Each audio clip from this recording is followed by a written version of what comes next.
Fala galera do Baíse, aqui é mais uma vez o professor Eric Menezes e vamos dar continuidade ao nosso estudo sobre a litosfera e a dinâmica da geomorfologia. Na aula passada, a gente viu que algumas teorias permearam a questão da geomorfologia durante o século XX. No início do século, acreditava-se que a litosfera ela era rígida, ela era estática e estável. Não se tinha ideia de que pudesse haver um ciclo das rochas, um movimento de placas tectônicas. Então, o primeiro cara a tentar romper essa ideia foi o alemão Alfred Wegener, lá em 1930.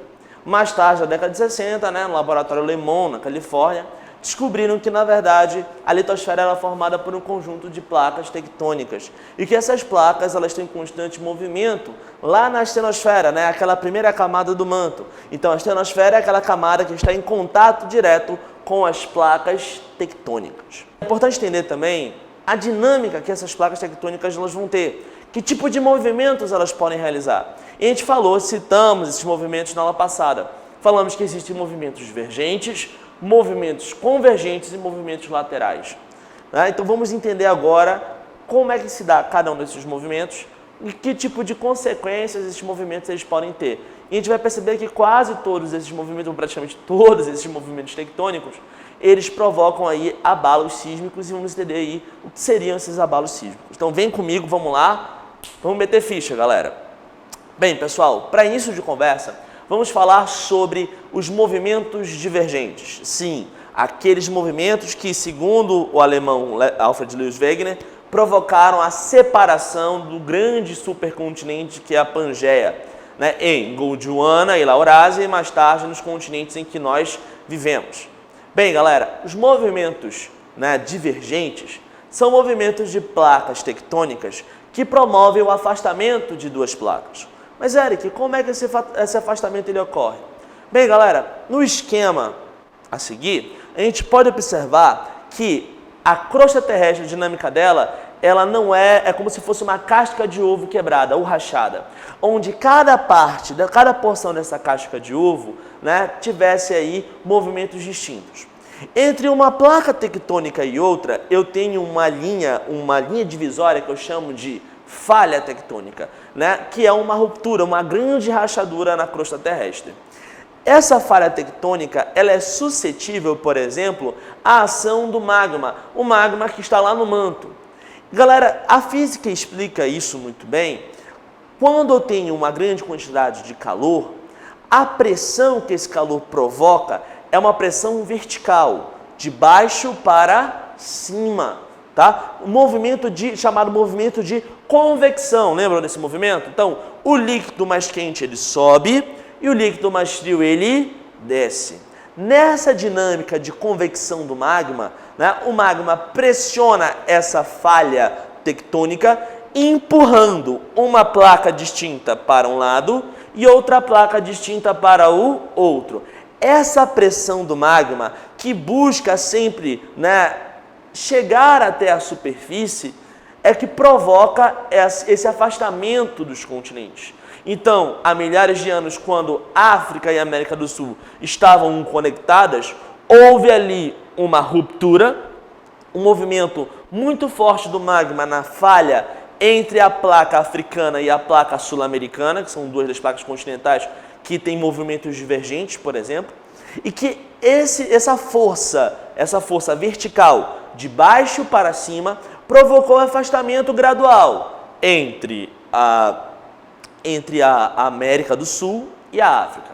Essa velocidade de movimento, gente, ela é imperceptível, tá? Acredita-se que a velocidade em que as placas tectônicas se afastam é a mesma velocidade em que a nossa unha ela cresce. Em torno de a cada ano eu tenho 1 centímetro de afastamento de um lado para o outro. Então, a gente mal consegue perceber. Então, somente através de estudos geológicos, de projeções, é que a gente pode entender o que aconteceu nesse período. Tá legal? Bem, então, imaginem só que em determinados pontos eu vou ter movimentos divergentes.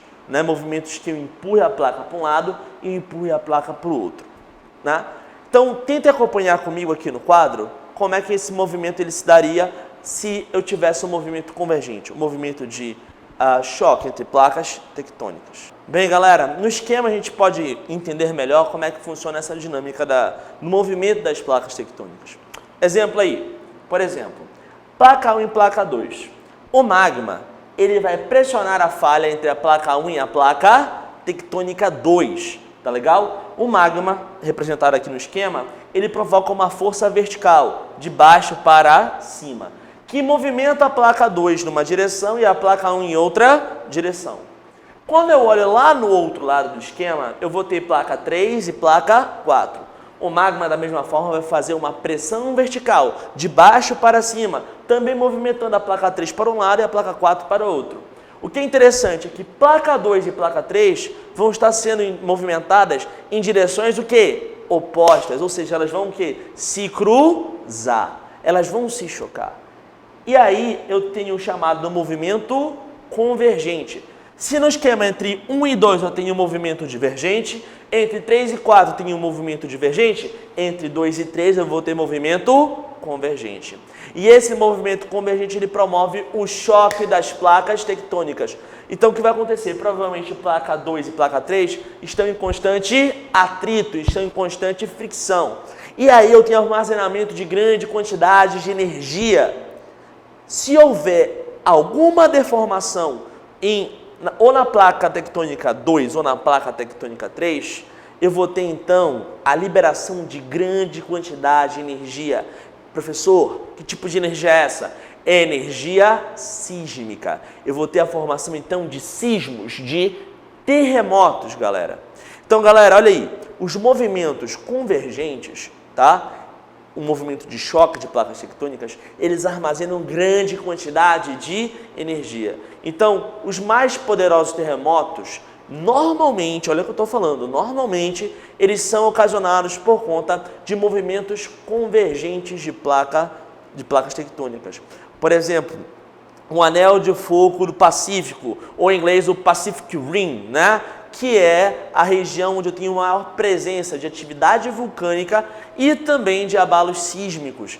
Essa região, anel de fogo do Pacífico, é uma região onde eu vou ter grande quantidade, por exemplo, de placas em movimento convergente, como, por exemplo, ali no Japão. Por que o Japão é tão suscetível a terremotos? Porque o Japão ele tem aí placas que estão em constante atrito, em constante fricção. E essa energia, né, normalmente ela é liberada em formas de abalos sísmicos, tá? Eric, então me explica uma coisa. De que forma, por exemplo, os vulcões eles vão surgir? Bem, normalmente, galera, os vulcões vão surgir próximo às bordas, às margens das falhas tectônicas. O magma, ele vai sempre buscar o caminho mais fácil para chegar até a menor pressão, que é a pressão da atmosfera. Pense que a pressão dentro da superfície da Terra, dentro do manto, ela é uma pressão muito alta. Então o magma ele vai tentar fugir dessa zona de alta pressão para uma zona de pressão um tanto quanto menor. E onde a pressão é menor? Na atmosfera.